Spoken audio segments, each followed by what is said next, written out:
اب میں آپ کو ایک حساب بتاتا ہوں، ذرا سنیں، کیلکولیٹر آپ نکالیں اور خود بیٹھ کے حساب کر لیں کہ رسالت مآب کی زندگی مبارک میں، دنیاوی زندگی میں کتنی جنگیں اور کتنی مہم جوئیاں ہوئی ہیں۔ تو اصحاب سیر و اہل تاریخ کا اتفاق ہے کہ 427 مہم جوئیاں حضور کے زمانہ میں ہوئی ہیں، 27 غزوات ہیں اور 400 سریات ہیں۔ غزوہ رسول اللہ اس کی پیشن گوئی دے یا حضور پاک اس میں خود شریک ہوں، وہ غزوہ کہلاتا ہے۔ یہ لفظ میں نے کیوں کہا پیشن گوئی دے یا خود شریک ہوں؟ اس سے ایک اعتراض حل ہو گیا کہ غزوہ ہند میں حضور کی شرکت کیسے ہے وہ غزوہ بنتا ہے، لوگ پریشان ہوتے ہیں۔ تو حضور کی پیشن گوئی ہے اسی لیے غزوہ ہے، تو جس میں حضور خود جائیں یا پیشن گوئی دیں وہ غزوہ ہے۔ 27 غزوات ہیں اور 400 سریات ہیں۔ سریہ کا معنی جو رسول اللہ اپنی نگرانی میں روانہ فرما، تو صحابہ کرام خود گئے۔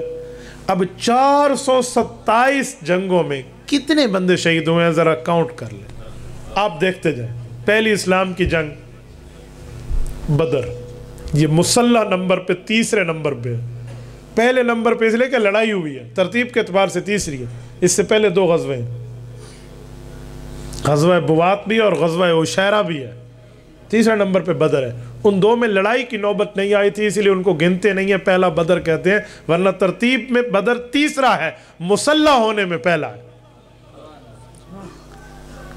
کتنے صحابہ شہید ہیں؟ 14 صحابہ۔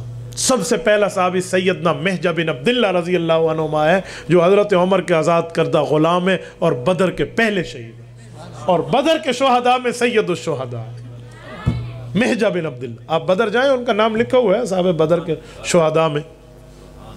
اس کے بعد جنگ احد ہے، 70 مسلمان شہید۔ یوں ایک ایک کو گنتے چلے جائیں، میں نے شمار کیا ہے۔ بدر میں کافر کتنے مرے؟ 70۔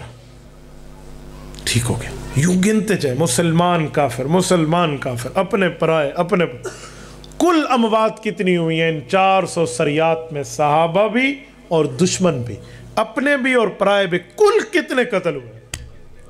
تو ان کی تعداد 739 ہے، 740 بھی پوری نہیں ہے، 739 39، 750 سے بھی کم۔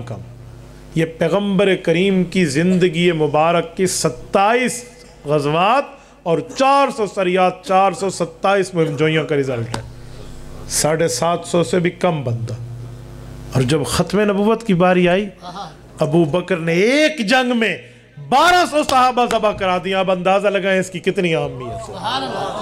ایک جنگ میں صرف اپنے، دشمن بھی نہیں، صرف اپنوں کی تعداد 1200 ہے، تو اندازہ لگا لے کہ ختم نبوت کتنا اہم ترین معاملہ ہے۔